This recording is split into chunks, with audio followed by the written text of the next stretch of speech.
The rhythms of day and night, two different words coming from two opposite poles, mingled during this time.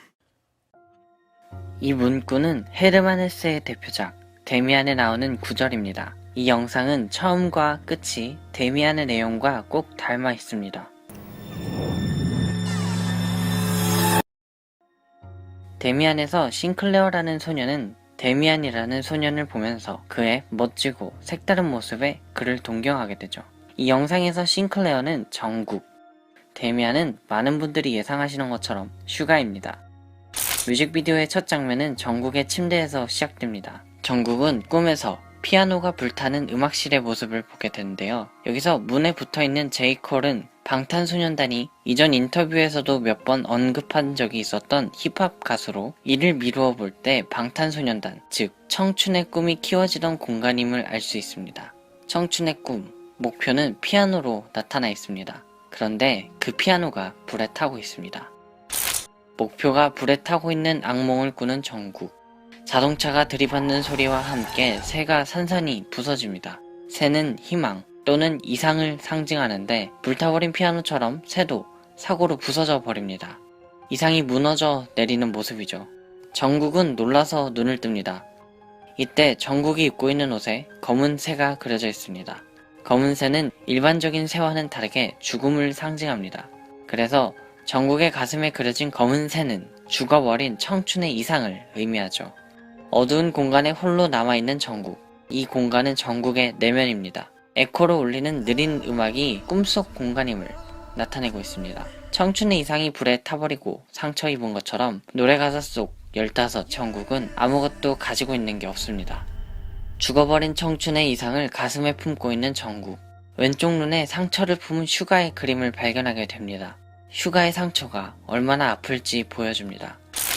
정국이 슈가의 그림을 보자 캔버스가 등장하면서 집처럼 보이는 공간으로 바뀌고 비가 내리기 시작합니다. 집은 자아를 상징하는데 정국의 자아 속에 슈가의 사진들이 달려 있습니다. 싱클레어가 데미안을 동경한 것처럼 정국은 슈가를 동경하고 있습니다. 비는 당장이라도 집 안으로 들이칠 것만 같은데 비는 어두운 이미지와 함께 슬픔, 불길함 등을 나타내죠. 지금의 정국의 자아는 공포로부터 정국을 지킬 수 있을 만큼 견고하지 않습니다. 뿔 달린 짐승의 두개골과 메마른 나무가 나옵니다. 두개골은 죽음을 나타내는 메타포입니다. 영화 레버넌트에서도 원주민들의 죽음을 상징하는 모습으로 사용되었죠. 메마른 나무까지 역시 마찬가지로 죽음을 상징합니다. 캔버스 위에 그려진 그림은 정국의 자화상입니다. 그림 속 소년의 왼쪽 가슴엔 정국이 입은 옷에 그려진 것과 같은 검은 새가 그려져 있고 정국과 같은 링기거리를 하고 있는 모습을 통해서 알 수 있죠. 이 자화상은 머리카락이 화려한 색으로 물들어 있고 거친 선으로 그려져 있습니다. 파이어에서 말씀드렸던 장 미셸 바스키아의 작품들처럼 청춘의 화려함과 불안함 등이 섞인 모습을 나타내고 있습니다. 이 자화상은 정국의 청춘을 나타내는 것이죠. 자화상을 완성하려는 정국. 그런데 슈가의 그림에 있던 왼쪽 눈의 피처럼 자화상의 왼쪽 눈에도 물감이 묻어 있습니다. 정국은 왼쪽 눈가에 묻은 물감을 보고 붓을 멈춥니다. 불길한 기운이 정국을 감쌉니다. 그때 정국의 오른쪽 눈에 불타는 피아노가 비춰지고 자화상도 불타버리기 시작합니다. 자화상이 불타오르는 표현은 청춘이 끝나가는 것을 나타내고 있습니다. 그런데 이때 불이 타오르는 소리는 나지 않고 오히려 물방울 소리가 납니다. 물방울 소리와 함께 주변은 어두워져 마치 심해를 보는 것 같죠. 심해는 더욱 깊은 사색의 공간, 무의식을 나타냅니다. 이 무의식에서 정국의 청춘은 끝나가고 있습니다. 좀 더 얕은 의식의 공간이었던 집에서는 캔버스가 비가 내리는 풍경 속에 있을 땐 오히려 불에 타는 듯한 소리가 나고 정국의 청춘은 끝이 느껴지지만 겉으로 보이지 않아서 막을 수는 없는 모습으로 그려집니다. 이 청춘이 끝나가는 것을 정국은 두려워하며 거부하고 있습니다. 그리고 피가 맺기 시작합니다. 이 피들은 성숙하기 위한 성장통을 보여줍니다. 그리고 더 이상 버티기 힘든 성장통에 정국이 외치는 형. 여기서 형은 당연히 슈가입니다. 그런데 정국은 자신의 자화상을 향해 형을 부르고 있습니다. 어찌된 일일까요? 소설 데미안에서 싱클레어는 자신의 모습에 데미안을 투영하면서 데미안이라면 어떻게 행동했을까 상상하며 청춘의 일탈을 즐깁니다. 일탈이 끝나는 것은 데미안과 다시 재회한 뒤 데미안이 전쟁에 참전했다가 사망했을 때였습니다. 데미안의 죽음으로 인해 싱클레어는 비로소 멋모르고 겁없던 청춘에서 한 단계 자아를 성숙하게 되는 결과를 맞게 되죠. 데미안이 죽게 되는 것은 데미안의 죽음 그 자체이면서 싱클레어 안에 데미안에 대한 동경이 끝나는 것이기도 합니다.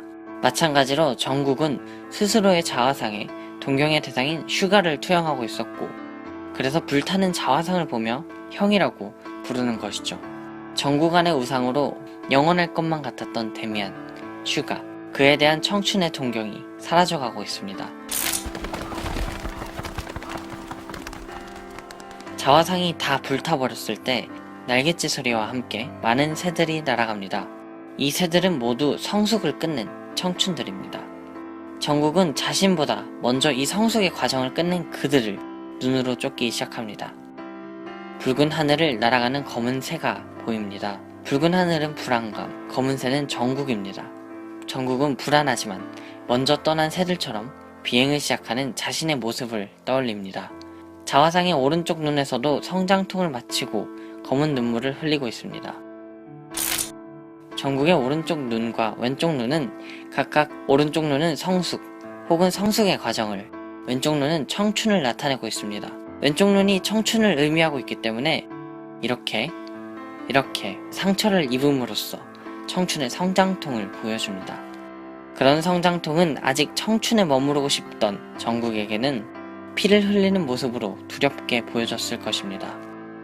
오른쪽 눈은 성숙 혹은 성숙의 과정을 나타내고 있습니다.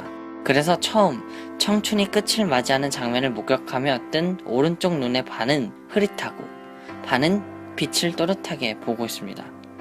끄트머리가 엇나가 있고 눈물이 고인 부분이 끊겨져 있는 것을 보면 일부러 후반 작업을 통해서 두 가지의 시야가 한 번에 공존하고 있음을 나타냈다는 것을 알 수 있죠. 정국은 그렇게 청춘과 성숙의 중간을 지나고 있습니다. 마지막에 보이는 자화상은 오른쪽 눈으로 검은 눈물을 흘립니다. 이 눈물은 끝난 청춘에 대한 눈물일 것입니다. 모든 성장통이 끝나고 떨어뜨렸던 슈가의 그림을 다시 줍자 날개짓하는 새의 모습으로 바뀌어 있습니다. 왼쪽 눈이 다쳐 피범벅이 되어 있던 슈가는 아프기만 했던 것이 아니었습니다. 그 성장통을 통해 한 마리의 새로 날아오르고 있었습니다. 데미안에서는 이런 구절이 있습니다. 새는 알에서 나오려고 애쓴다. 알은 새의 세계이다. 태어나려는 자는 한 세계를 깨뜨리지 않으면 안 된다. 새의 그림을 편지 봉투에 담는 정국. 뒷면에는 날개가 그려져 있습니다. 영원할 것만 같았던 청춘 뒤에 새로운 성숙을 이루어내고 그 모습을 다음 청춘에게 전달하려는 정국. 검은 새는 죽음을 나타낸다고 말씀드렸었습니다. 청춘의 이상을 나타내던 새는 상처를 입고 추락해서 죽음의 형태를 띠고 있다고 했었죠.